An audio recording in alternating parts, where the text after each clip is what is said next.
오늘 하나님 말씀 지난 시간에 이어서 시편 33편 12절에 있는 말씀을 통해서 우리가 그 말씀을 계속해서 이어가도록 하겠습니다. 시편 33편 12절에 있는 말씀을 통해서 하나님을 믿고 복받은 나라, 우리가 지난주에 시간에 이어서 우리가 하나님을 믿고 복받은 나라가 이 땅에 세 나라가 있다고 그랬죠. 이스라엘과 미국과 대한민국.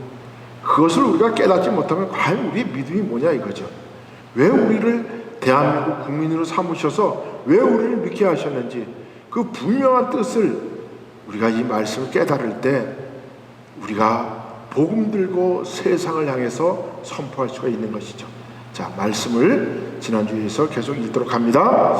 여호와로 자기의 하나님을 삼은 나라, 곧 하나님의 기업으로 선택된 백성은 복이 있도다. 옛날 성경책은 하나님을 삼은 나라, 곧 하나님의 기업으로 빼임을 받은, 이렇게 빼어남을 받은, 하나님이 이렇게 선택한 이런 뜻으로 되어 있는데 선택된 백성이 더 정확한 말씀인 것 같습니다.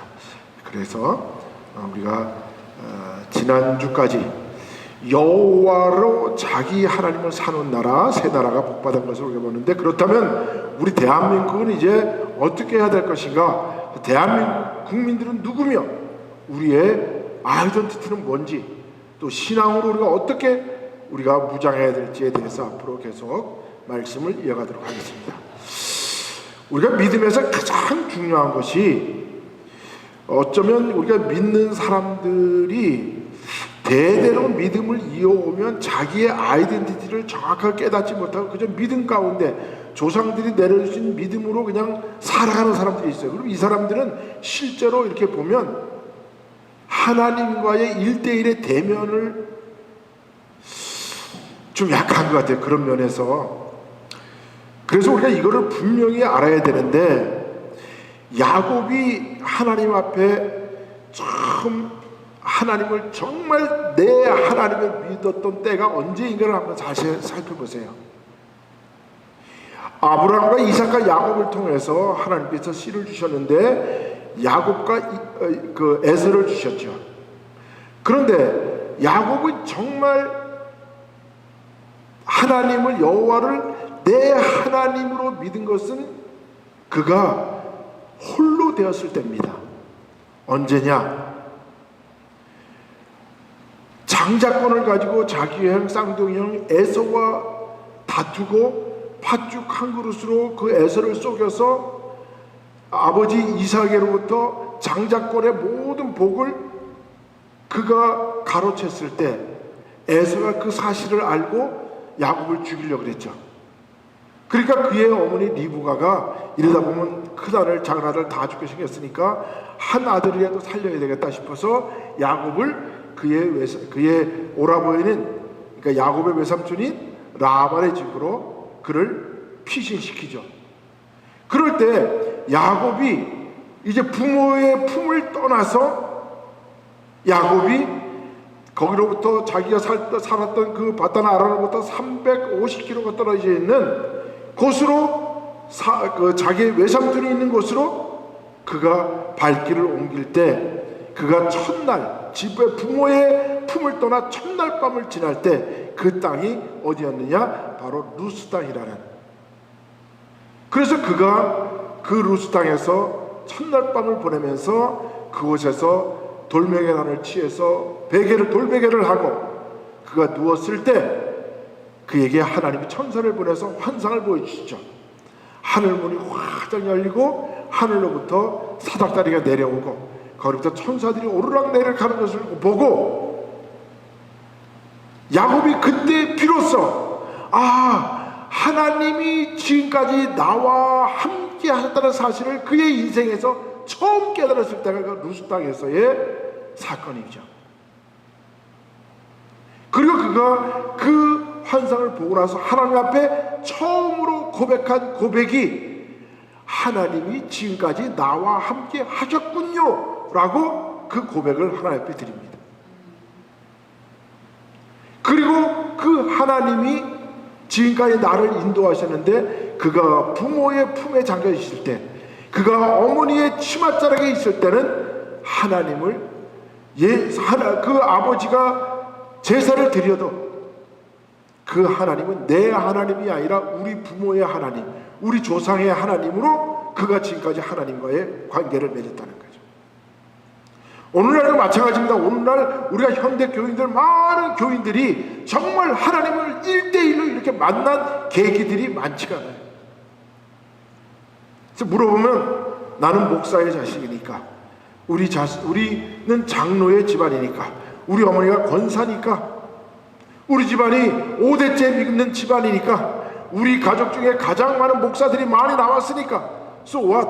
그것이 나와 무슨 관계가 있냐 이거죠. 하나님이 그렇게 내 하나님이 아니라 우리 가족의 하나님, 우리 조상의 하나님, 우리 친족의 하나님으로 그렇게 여러 명 중에 내가 n분의 1로 하나님을 만나서는 하나님과의 독대하지 않으면 우리 진실한 믿음을 어디에서 찾겠냐는 거죠. 비로소 야곱은 하나님 부모와의 완전한 고립, 세상으로부터 완전한 고립, 우리는 그것을 영어로는 cast away 됐다고 합니다.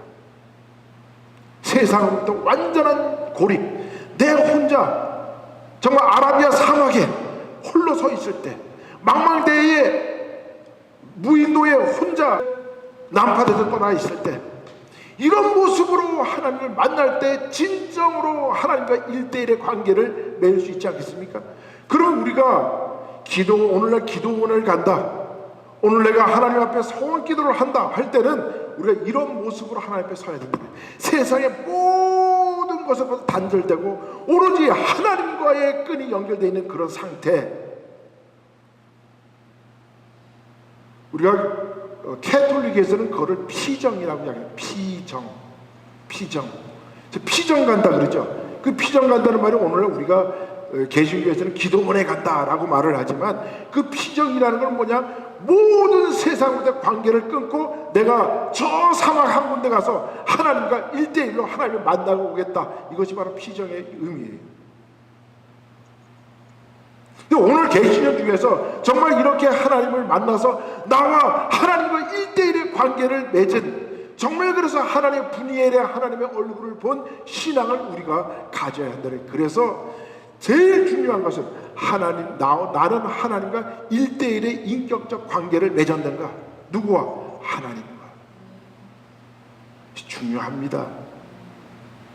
야곱은 그것을 체험하고 하나님 앞에, 나는 지금까지 몰랐지만 내 인생에서 하나님이 지금까지 나와 함께 하셨군요. 그 고백을 한 이후로 그의 하나님을 이제 우리의 하나님이 아니라 나의 하나님으로 받아들였다는 거죠. 그래서 그는 그렇게 고백합니다. 나의 하나님, 여호와 나의 하나님이 나를 외삼촌집 나발의 집까지 무사히 갔다 오게 가서 다시 아버지 집으로 돌아가게 하오시면 내가 주님 앞에 3가지 서원을 이루겠습니다. 그러면 하나님과 3가지 약속을 하죠. 첫째 뭡니까? 여호와는 나의 하나님이 되고, 굉장히 중요하죠. 여호와는 나의 하나님이 되고, 두 번째, 내가 오늘 돌베개를 배웠던 이 돌베개로 오늘 하나님의 단을 쌓겠다는 거죠. 그 단을 쌓겠다는 건 뭡니까? 오늘날 내가 하나님의 교회를 짓겠다는 거죠. 세 번째는 뭡니까? 내 일생에서 하나님 주신 모든 것을 내가 하나님 앞에 11조를 바치겠습니다. 여러분, 이스라엘 신앙에서 이 3가지가 가장 기본입니다. 그래서 우리는 이거를 뭐라고 하느냐, 베델의 믿음이다, 베델의 서원이라고 해요. 베델. 여러분, 솔로몬이 죽자 그의 아들이 르호보암이 왕이 됐을 때 남북 왕국으로 갈렸죠, 그죠? 갈렸을 때 여로보암은 밑에 유다 지파와 벤자민 지파로 남유다 왕국을 만들었는데, 그 남유다 왕국의 만드는 믿음의 구심점이 있었어요. 그 믿음의 구심점이 뭐냐면 제사장들과 예루살렘 성전이 있었어요. 여로보암이 북이스라엘의 10지파를 가지고 북이스라엘 왕국을 만들고 보니까 거기는 백성은 있고 나라라고 세웠는데 구심점이 없어요. 신앙에서 가장 중요한 건 뭡니까? 내 신앙의 구심점이 어디냐 이거죠. 내가 세상에 어디에 가서 어떤 핍박과 풍랑과 환난을 당해도 나는 그곳에 가면 내가 믿음으로 치유될 수 있더라 하는 어떤 우리의 믿음의 구심점. 여러분, 그것이 교회가 되어야 할 줄 믿습니다. 예. 또 우리는 가정에서 내가 기도하는 한 구석이 어딘가 있어야 돼. 그러니까 거기 가면 세상 모든 게 귀찮은 것도 거기 가서 알지 그냥 편안해야 돼. 거기는 하나님과 내가 1대1로 만나는 장소니까. 예. 뭐 그것이 골방이 될 수도 있고, 어떤 사람은 침실이 될 수 있고, 어떤 사람은 화장실이 될 수 있지만, 어쨌든 우리가 그런 구심점이 어디가 있어야 돼. 그래서 여로보암이 북이스라엘 왕국을 만들고 나니까 구심점이 없어. 그리고 북이스라엘 사람들이 자꾸 절기 때만 되면 남유다로 내려가. 백성 다 뺏기게 생겼거든.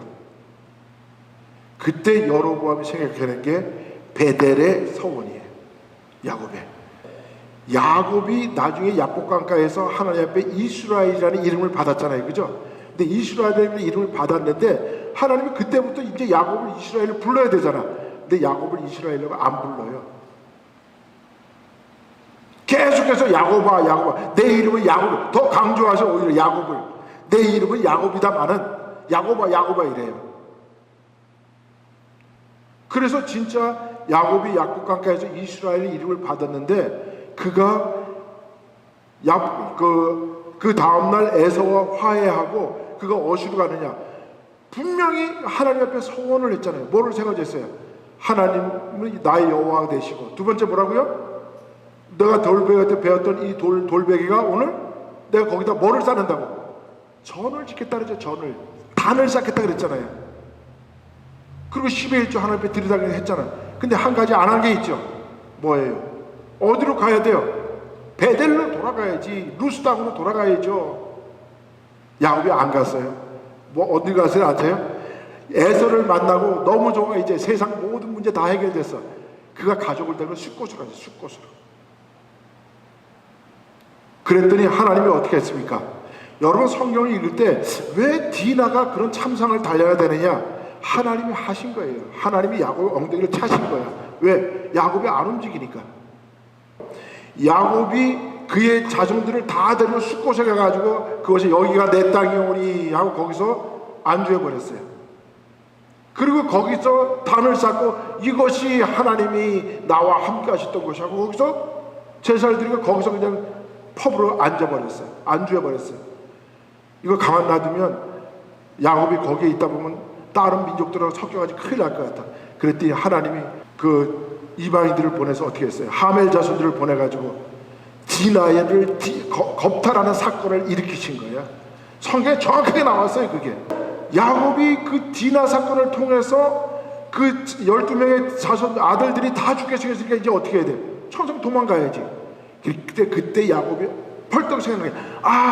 내가 가야 할 곳은 거기지. 어디? 루스 땅 베델. 그래서 그가 자손들을 다 데리고 가족들을 다 데리고 다시 루스 땅으로 갑니다. 그리고 그 땅에 가서 하나님 앞에 단을 쌓아요. 그때 창세기 35장 10절에 보면 하나님이 뭐라 그러지 아세요? 하나님이 비로소 그의 이름을 이스라엘이라 불렀더라 라고 성경은 정확하게 기록하고 있어요.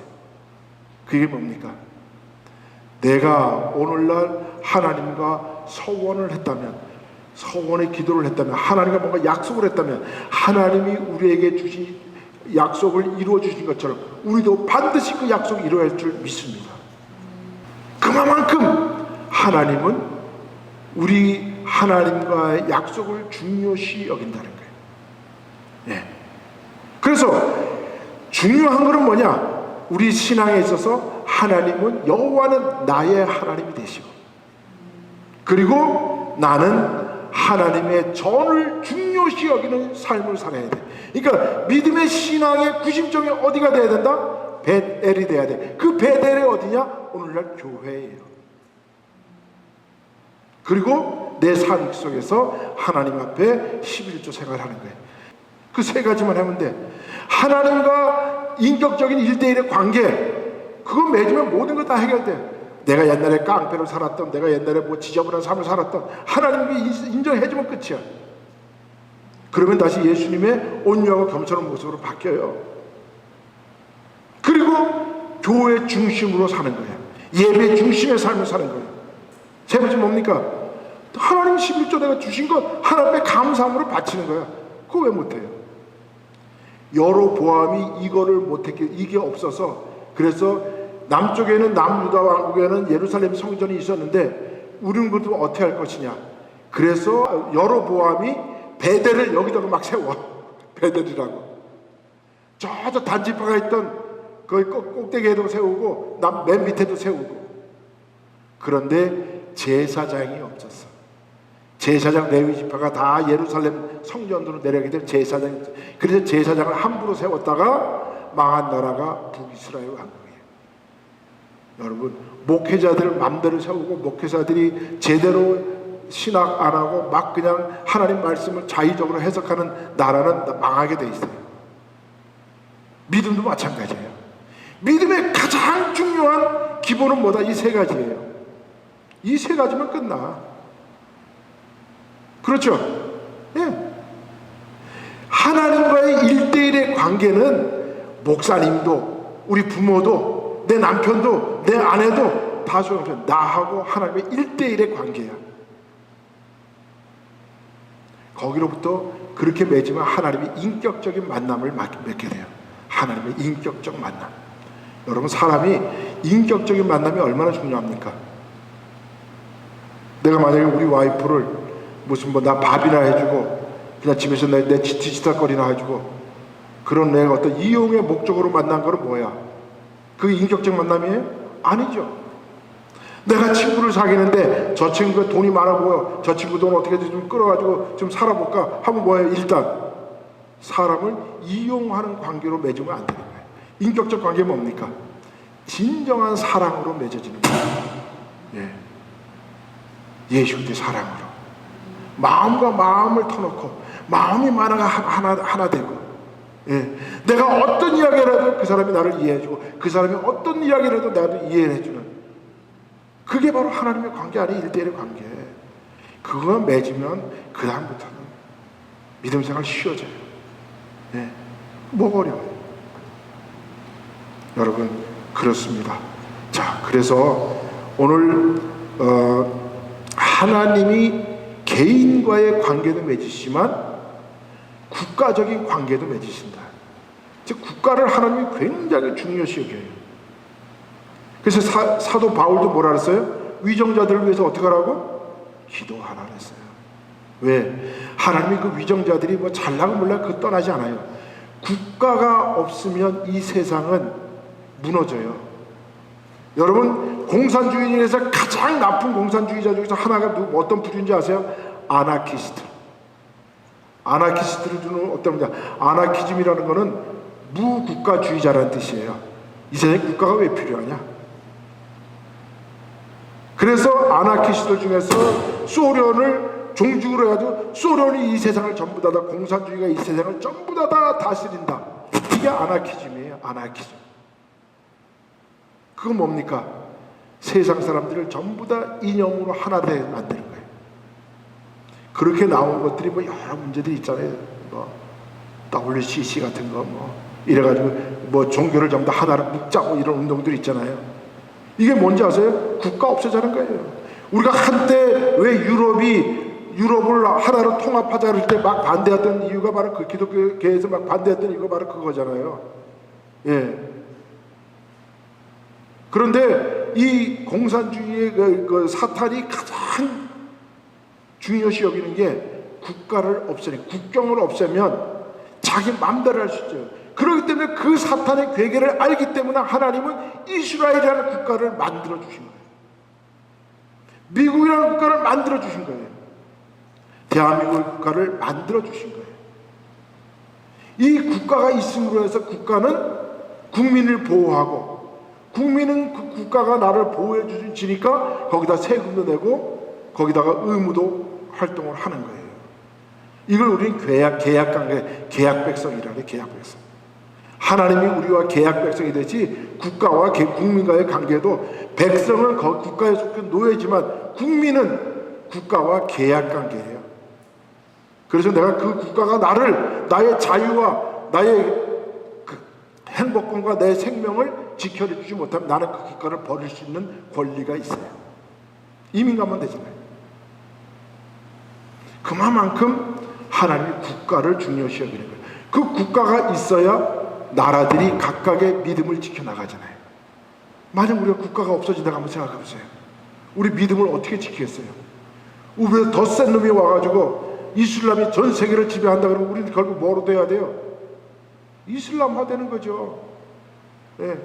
힌두이즘이 전 세계를 정복했다. 그럼 우리 뭐가 돼요? 결국 힌두이즘 돼야 돼요. 공산주의가 전 세계를 지배했다. 우리는 김일성 같은 그런 악마를 우리 주석이라 그러면서 섬겨야 되는 거예요. 그러니까 국가가 중요한 거죠. 그래서 하나님이 우리에게 국가를 세워주신 거예요. 대한민국이라는 국가를 세워주시고 그 대한민국을 세우도록 미국을 택하시고 미국을 자유주의 국가로 만들어주신 거야. 뭐로? 예수님의 자유 선포로 말미암아. 예. 그래서 우리가 대한민국은 지난주까지 우리가 어떤 국가라는 것을 대충 이제 우리가 생각해봤어요. 그래서 하나님이 이 땅에 세우신 국가가 3개 있다 그랬습니다. 그렇죠? 첫 번째는 이스라엘이라는 자유를 선포하는 국가. 예수를 위해서 세워진 나라. 그 다음에 예수가 나오셔서 자유를 선포함으로 세워진 청교도를 위해서 세워진 미국이라는 나라. 그 미국은 무엇을 선포하기 위해서? 자유를 선포하기 위해서. 그 다음에 그 자유를 통해서 자유를 선포하기 위해서 세워진 나라. 그래서 미국의 선교사들을 통해서 세워진 대한민국. 그럼 대한민국이라는 나라는 사명이 뭐냐 이거죠? 선교죠. 선교한 거. 예. 북한과 중국과 동남아시아, 중동, 그걸 넘어서 우리가 선교를 계속해서 이루어 나가야 돼요. 뭐를 위해서? 예수 그리스도가 선포하신 자유를 선포해야 돼요. 그래서 어저께 한국에서 아주 중요한 행사가 하나 열렸어요. 북한을 이탈한 이탈 주민들의 날로 7월 14일인가를 정해서 딱 주일날로. 예. 그래서 거기서 윤석열 대통령이 2가지 중요한 말씀을 하셨어요. 그게 뭐냐? 첫 번째, 북한에서 이탈한 모든 사람들은 우리 자유대한민국 국민으로 받아주겠다. 그뿐만 아니라 탈북한 여성들이 전체 34,000명 중에서 4분의 3이 여성이래요. 근데 여성들이 바로 온 것이 아니라 중국을 거쳐서 오는데 중국의 인신매매를 팔려가지고 거기서 아기를 낳았으면 그 아기까지도 전부 다 한국 사람으로 받아주겠다는. 그리고 또 아주 중요한 선포를 한 게 뭐냐? 한국으로 오기 위해서 탈북을 해서 외국에 있는 모든 우리 탈북자들을 그들을 대한민국으로 데려오기 위해서 대한민국의 모든 외교권을 다해서 최선을 다해서 그들을 대한민국으로 데려오겠다는 거예요. 여러분, 제가 이거를 선포하면서 이 선포를 들으면서 그러면 이제 우리 교회들이 해야 할 일이 있다. 한국의 교회가 뭐냐? 통일을 대비해야 되는데 저는 한국에 있는 뭐 교회 협의회가 있는지 아니면 어찌 모르지만 한국에 있는 교회들이 이걸 준비해야 된다고 해요. 어떤 협의회를 만들어 가지고. 근데 교회가 북한을 돕는다고 무조건 도우면 안 돼요. 왜? 옛날에 1991년도에 소련이 무너지고 나서 북한에게 우리가 이제 공산주의가 무너지니까 그러면서 중국에다 갖다 과기대도 세우고 그다음 평양에도 과학기술대학을 세워가지고 한국에 있는 교회들이 한국에서 안 쓰는 컴퓨터니 이런 전자제품 전부 다 긁어 모아가지고 그거 가서 과기대 세워줬어요. 그런데 지금 북한의 사이버 부대가 무엇을 기반으로 해서 사이버 부대가 만들어진지 아세요? 세계에서 가장 악랄하고 가장 나쁜 짓 하는 북한의 사이버 대학이요, 우리 기독교인들이 만들어진 과학기술대학으로부터 만들어졌어요. 그때 우리가 막 펜티움 컴퓨터 나오고 막 이렇게 나왔죠. 그러면 286, 386, 486 컴퓨터를 못 쓰는 거 전부 다 우리가 다 모아가지고 북한에 갖다 줬어요. 과학기술대에. 북한은 그때 그 전까지만 해도 컴퓨터가 없었어요. 그래서 그게 가지고 북한에서 사이버 부대 만들어가지고 지금은 세계 최악랄한 부대가 되었죠. 세계에 있는 돈 자금들 다 빼내고 코인 돈들 다 빼내고, 그게 바로, 그래서 우리가 도울 때, 북한을 도울 때 우리가 북한이 굶어지고 쌀 막 보내자. 그럼 북한 정권이 그걸 쌀 갖고 어떻게 해요? 지하실 갖다 딱딱딱딱딱. 그것이 북한의 주민들에게 가는 게 아니라니까. 그러니까 우리가 지혜롭게 도와야 돼. 그러기 위해서 교회들이 뭔가 기구를 만들어서 앞으로 북한이 열리게 되면 우리가 어떻게 북한을 선교해야 될 것인가에 대한 플랜을 짜고 계획을 만들어내야 돼. 지금쯤. 모르겠어요. 한국의 교회들이 그런 계획을 하고 있는지. 어쨌든 저는 그것을 위해서 기도합니다. 그래서 우리가 무분별하게 막 교회들이, 개교회들이 북한에 들어가가지고 막 땅 뭐 가서 거기서 빵 공장 만들고 옥수 공장 만들고 이게 아니라 이제 뭔가 체계적으로 해줘야 돼요. 그래야 북한에 있는 불쌍한 주민들에게까지 식량이 공급되는 거예요. 예. 그래 돈 싸들고 가가지고 뭐 가서 뭐 빵 공장 짓는다고 돈 싸들고 가가지고 돈 갖다 줘봐야 북한 주민들한테 하나도 안 오는 거예요, 그게. 그래서 한국은 세계 선교를 위해서 세워진 국가인데, 그래서 우리가 그것을 위해서 기도해야 될 줄 믿습니다. 그러기 위해서는 먼저 북한을 자유화시켜야 돼요. 북한이 자유화되면 중국은 자유화되는 게 쉬워요. 북한과 중국은 국경을 이렇게 접하고 있잖아요. 그래서 북한이 자유화되면 중국에 가가지고 자유를 선포하고 복음 선포하기 쉬운 거예요. 중국이 아무리 막아도. 근데 북한이 자유화되면 중국도 뚫리게 된다니까요. 열리게 돼 있어요. 예. 그러기 위해서는 우리가 한국 교회가 뭔가 기도하면서 계획을 세워야 되는데, 모르겠어요. 지금 어느 정도 가고 있는지. 그렇게 될 줄 믿습니다. 자, 어쨌든 그래서 선교 한국을 위해서는 우리 대한민국 국민들이 나의 아이덴티티, 나는 누구인가, 나는 어떤 사람인가, 우리는 어떤 민족이고, 우리는 어떤 백성이고, 우리는 어떤 국민인지를 정확하게 알아야 되잖아요. 한국 사람들은 세계에서 유일한 민족이야. 뭐를 문자를 만드는데, 문자를 두 가지 문자를 만들었어요. 첫 번째는 한자를 만들고, 두 번째는 1443년도에 세종대왕이 한글을 만드셨어요.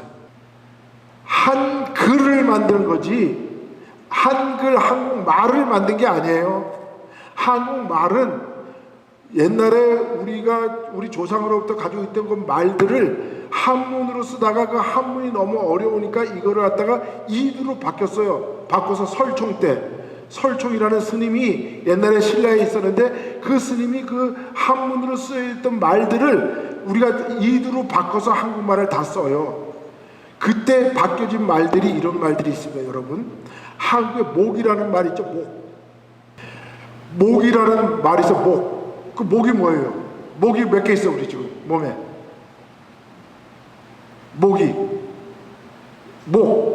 손목, 발목. 그러니까 손목하지 발목하지 그러죠? 목이죠. 근데 목이 또 있어요. 눈목 쓰죠. 그리고 또 있어. 목사의 목자. 이게 다 한국말이잖아요. 그죠? 그죠? 근데 이런 말들이 어떻게 목으로 왔냐 이거죠. 근데 보세요. 목이라는 말은 한글이죠. 이거는 한문이 아니에요. 근데 이게 한문하고 한글이 같이 써져요. 눈목 하면 한문이죠. 눈목. 이렇게 날일자에다 위 안에 줄 두게 되면 눈목이에요. 그리고 목사는 양을 칠 목이에요. 목사할 때 목. 근데 그게 다 한국말은 다 목이죠. 근데 한글하고 한문이 혼용돼서 쓰이죠. 목할 때는 그냥 이걸 한문으로 쓸 수가 없죠. 근데 목이야. 영어로 neck야, neck. 제가 무슨 얘기 하는지 아세요? 근데 이 목이라는 말은 무엇인가를 이렇게 연결시켜주는 것을 목이라 그래요. 그러면 목은 무엇과 무엇을 연결시켜줘요? 머리와 가슴을 연결시켜주는 걸 목이죠. 손목은 뭐예요? 손과 팔을 연결시키는 게 손목이죠. 발목은 발과 다리를 연결시키는 게 목이죠. 그래서 이건 전부 다 뭔가 연결시켜주는 건 목이야. 병목은 뭐예요? 병목. 병에 목이 이렇게 있죠. 입구하고 안에 내용물을 연결시키는 게 병목이야. 그럼 눈은 뭐를 연결시키는 건가요? 안 세상과 바깥 세상을 연결시키는 게 눈목이야. 여러분 눈 감으면 아무것도 안 보이죠? 눈 뜨면 뭐예요? 바깥 세상이 보이죠? 그래서 눈목이라는 말은 안 세상과 바깥 세상을 연결시켜주는 목, 그 고리를 목이라고 그래요. 나무목 있죠? 나무목. 나무목은 원래 이렇게 생겼죠? 나무목. 나무목자 이렇게 한문으로 돼 있죠? 나무는 뭐냐? 나무는 근데 목이라 그래요. 이렇게 써놓고. 왜 뭐 한글로 목이라 그러는지 아세요? 그 목은 뭐예요? 연결시키는 거라 했죠? 그러니까 나무는 뭐하고를 연결시켜? 하늘과 땅을 연결시키는 게 목이야. 그래서 목이야. 신기하죠? 그럼 목사는 뭐냐?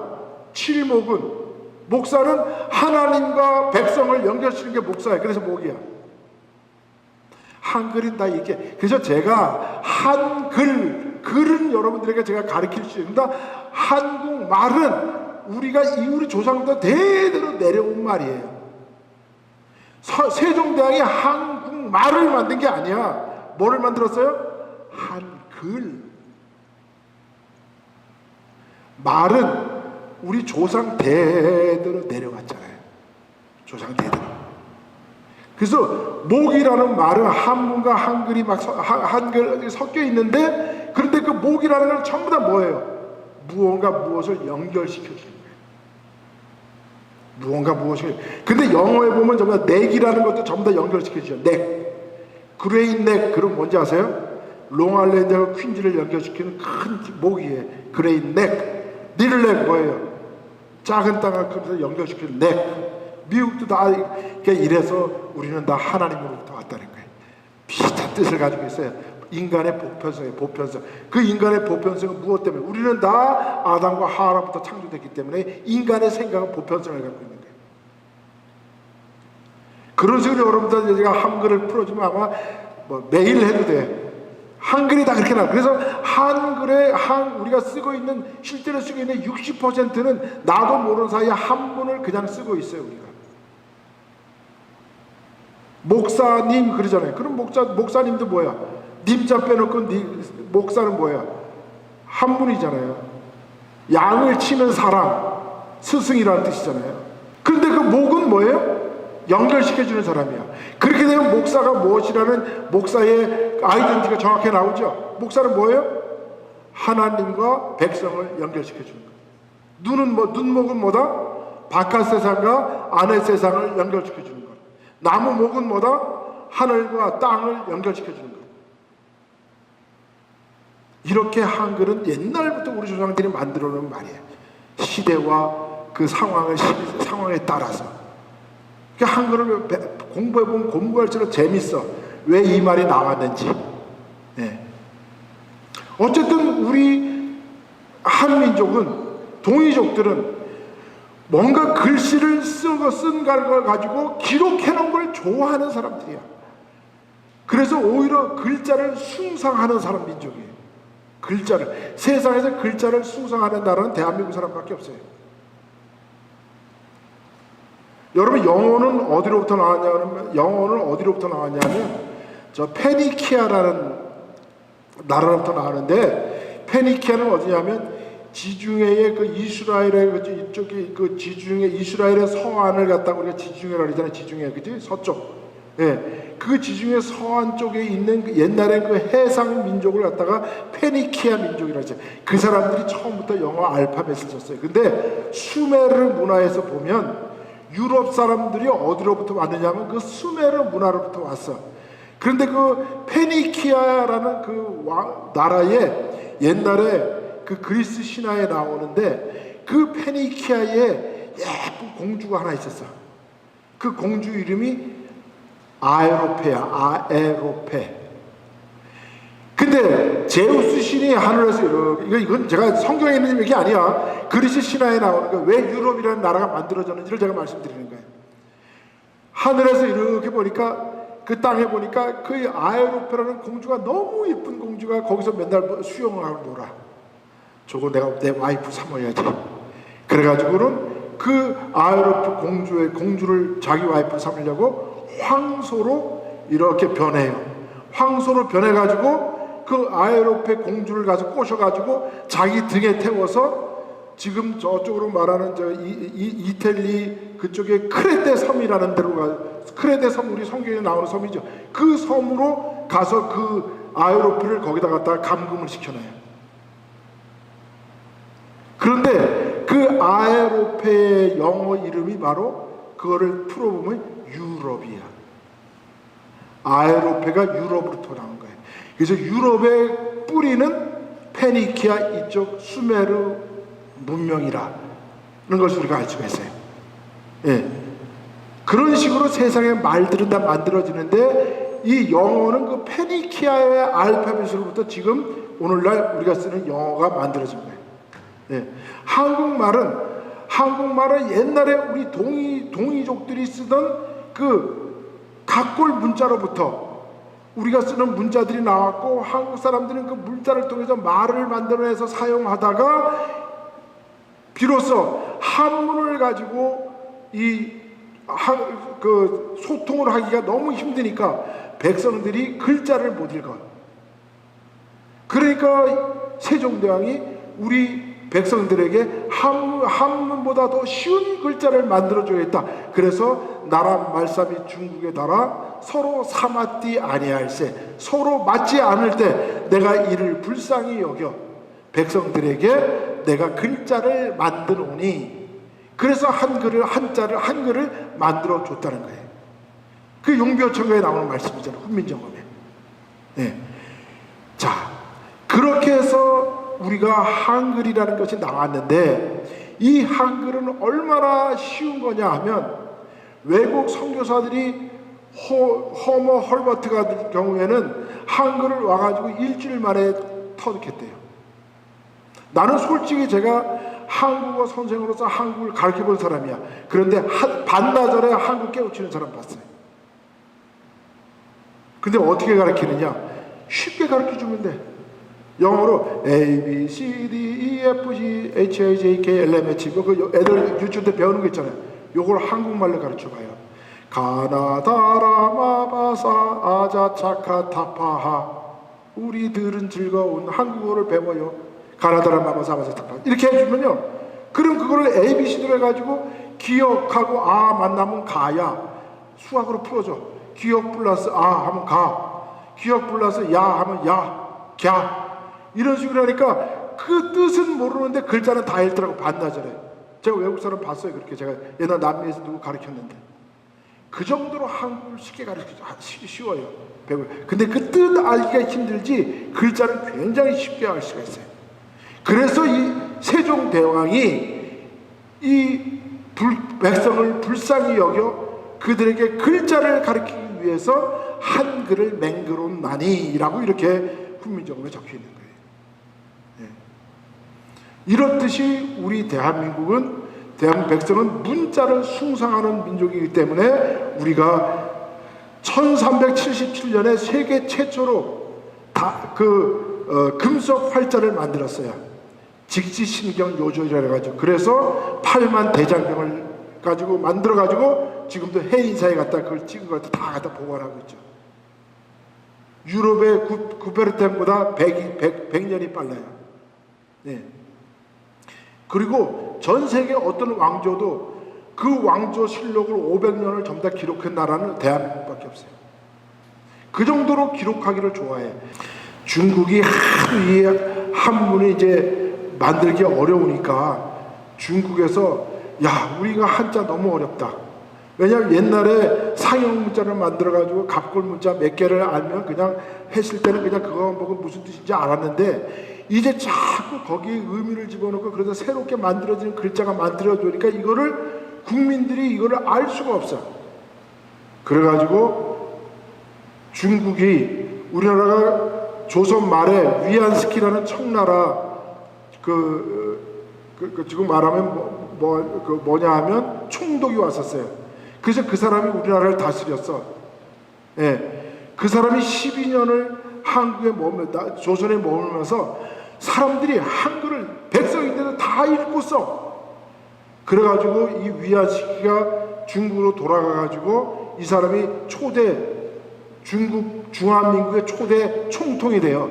그래서 내가 조선에 갔더니 조선에 있는 사람들은 백성이든 양반이든 쌍놈이든 전부 다 한글을 다 쓰고 읽더라. 한글이 그렇게 쉬워. 우리도 앞으로 한글 쓰도록 하자. 그래가지고 막 한글을 쓰려고 사신을 파견하고 학자들을 파견해가지고 한글을 가져가려고 쓴 건 1910년에 한국이 일본에 망해버렸네. 그러니까 중국 조정에서 아니 망한 글자 나라를 왜 써야 합니까? 우리 폐기합시다. 그래서 없어졌어요. 네.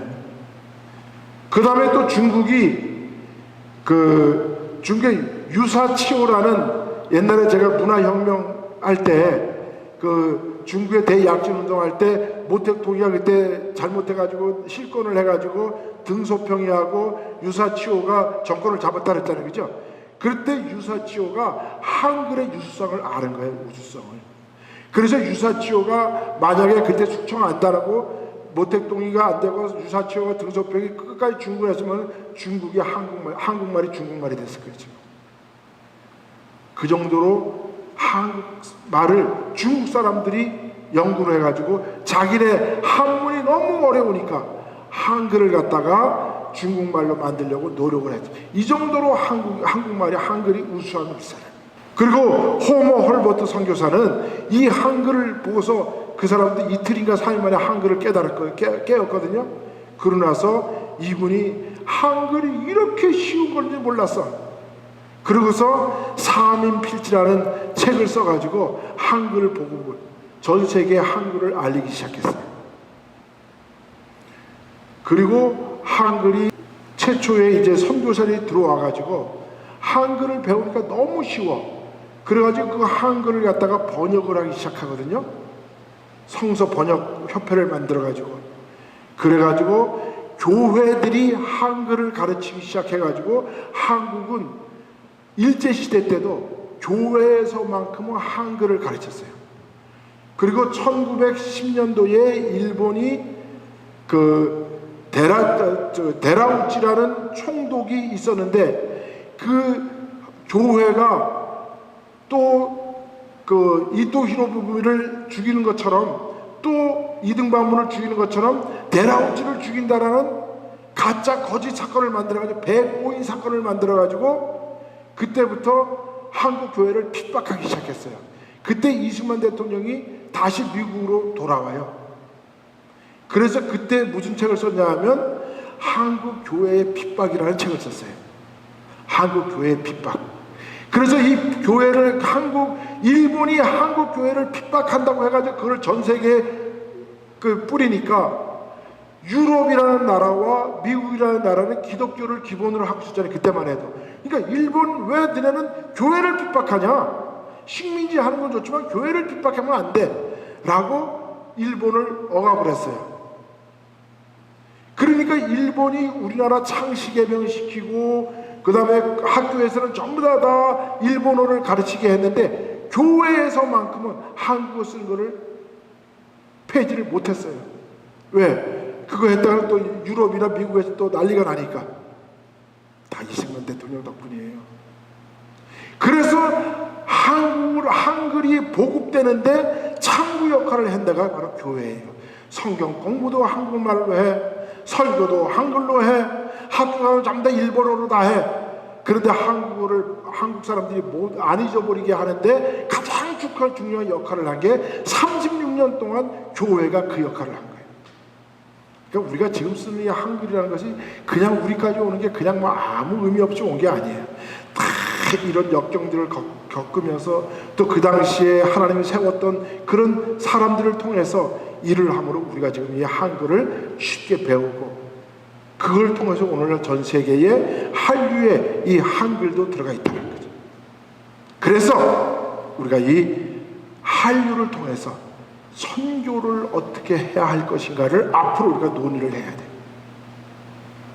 예.